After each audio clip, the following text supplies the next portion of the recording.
There. So hi everyone, I'm John Fink. I'm the CTO at Overland AI. We're a small but growing company out of Seattle, Washington. We build ground systems that are autonomous for defense. Our technology has its roots in the DARPA RACER program, where our team has extensive experience working on how you can make these systems autonomous in off-road environments at operationally relevant speeds. We are working with support from our investors and a variety of DoD partners where we're working to take that technology and make it a capability for the warfighter. And we're going to dig into that a little bit today. So Overdrive is our core software product. This is an autonomy stack that's purpose-built for the warfighter. It's built in order to enable the operator to remotely task a system so that it can autonomously move through an environment without reliance on any detailed maps or communication back with that operator. It's doing this at speeds that are operationally relevant. We're routinely driving at speeds 20 plus miles an hour on trails, 15 to 20 miles an hour in like true off-roads environment, places where you have to navigate complex geometry in the ground, different ditches, vegetation, things like this. We routinely test in a variety of visual conditions, whether that be snow or dust or rain. And we're built on a modular system architecture that allows us to quickly deploy the system across a variety of platforms. So you see on the lower left here is like a Polaris RZR, a side-by-side platform. We're also deploying our autonomy onto utility vehicles like the SMET, as well as larger tracked vehicles like the Ripsaw M5 is a 10-ton tracked platform.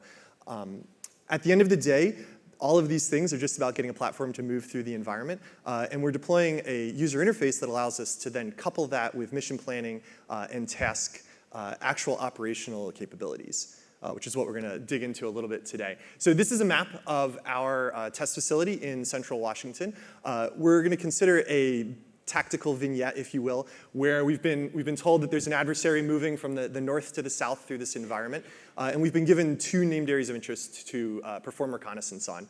The first one, NAI-2 to the north here, is a potential engagement zone. So we're going to go and we're going to survey that location. Then we're going to move around to the spot on the top of the hill here, identified as NAI-1, to investigate that as a potential observation point. So I'm not running this live for you today, but I did run this in a single cut last Wednesday out of our office here in Seattle, in DC, controlling the platform in central Washington. And that's what we're going to look at here. So this video just starts with like a little bit of a highlight to give you a picture of like what the terrain and the vehicle look like. Like I said, this is a Polaris RZR we're using today. It's outfit with both a variety of sensors for performing the autonomy task that it has, as well as an ISR payload on top.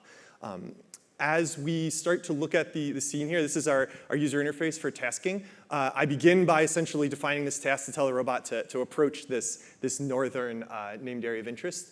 So we're going to basically define that as just like a couple points that the system needs to navigate. We're going to follow that up with like a little bit more detailed exploration of this named area of interest 2, which is the potential engagement zone. We're going to specifically tell the system to investigate this terrain feature that's there. We're looking for potential opportunities for someone to cover or conceal themselves in that environment, as well as thinking about different environmental cues that could be used for directing fires. After that, we're going to give the system a pretty coarse tasking to get up the hill and start approaching the potential observation post from the north, and then we're going to fan out and and approach that from a few different directions. So again, note while we're specifying all these tasks that I'm not like zooming in, looking very close at the detailed information that I might have from a satellite, because I can't necessarily trust that. I'm really giving the system just a coarse idea of what I need it to do to accomplish my mission. At this point, I'm going to send this mission over to the robot and hit execute here, at which point everything that's happening is completely on board the platform. I'm not going to be interacting with it remotely, other than some monitoring that we'll do just for the purposes of showing everyone what's going on here. So we can orient ourselves with this display here. In the top right, I'm showing what we call like our teleop visualization. This is essentially like the most detailed information you can get from the platform. This is what you would use if you were teleoperating. Again, like I mentioned, everything we see here is autonomous. That consists of like a front camera feed as well as the local map that the system is building. It has no prior information, so it has to use its onboard sensors to tell it things about elevation and possible cost of traversing different parts of the environment.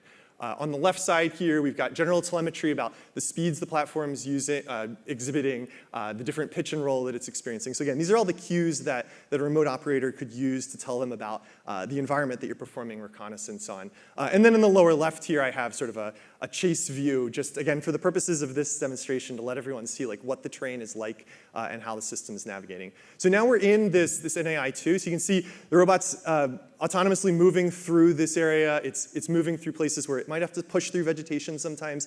This is one of the characteristics of off-road autonomy. We can't avoid colliding with things with the environment all of the time, and so you have to make these trade-offs about what are the things that are important to avoid versus where you can actually push the platform through. As we're driving through this environment, we can sort of take note of the general terrain here. We can pull out information about fairly detailed elevation features. And again, this is going towards this idea that the operator wants to be pulling out information about where someone might be able to move through this section of the environment, where they might be able to hide, and then use that information in the future. While all of this is happening, and we'll see this in a moment here, you'll note that the system is driving at various speeds.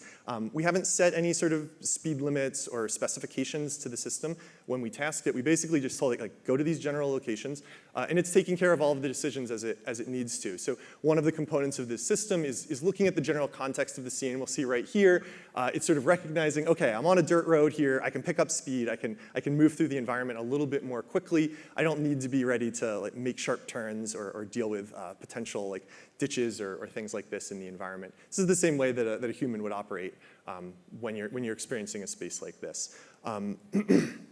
So as the system approaches this observation point now from the north, we're going to come up to it. There'll be a small pause. Obviously, in like a real operational setting, you might sit and collect a little bit more information. Again, for the purposes of this demo and being mindful of time, we kind of rushed through this particular vignette. But we'll see now here as we get eyes on the NAI1 for the first time, we're going to start driving a little bit more off-road here. So in order to approach this from the various sides, we're going to need to move through a variety of different vegetation and terrain features here. You'll see the platform start to slow down as necessary. But again, it's doing all of this without any interaction with us. Part of the point and the way that the system is constructed right now is the idea that once this operator sends this task off to the system, they're not paying detailed attention to it. They can pull away, they can look at another task, they can jump over and control other vehicles that are in the space. And again, this is all part of this idea that the true value of autonomy in this case is it gives us this ability to force multiply and allow one person to attend to many different tasks that might include multiple vehicles, that might include other functions that they have to pursue. So now as this continues here, we're going to continue to sort of get different looks at the potential observation posts. After we finish this one on the west, we're going to move around and come up at it from the south. I might try to speed this up just a little bit here. Now, as we approach from the south here, we are going to reach the end of the tasking. So this is a point where we could have been like calm silent for much of this time. Obviously, we're streaming lots of data for the purposes of showing everyone here what the system's doing. We're getting one more look at this. In this case, we're gonna play forward in the sense of an operator says, okay, this is a good place to set up a possible observation post. We're gonna give the system one more task and send it into that named area of interest, at which point we're gonna be able to slew a camera and get eyes on that potential engagement zone, and then we'll wait and see what we see. So the vehicle's gonna pull up here, it's gonna come to a stop. I switch to a full screen view from that ISR payload that we have on top. So we can zoom in, pull back a little bit, and then we'll wait and see what happens here.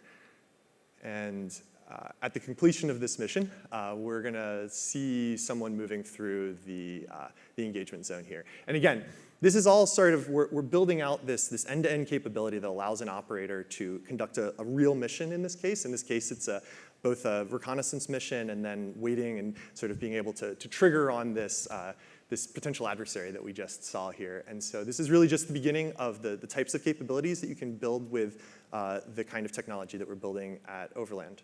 So thank you.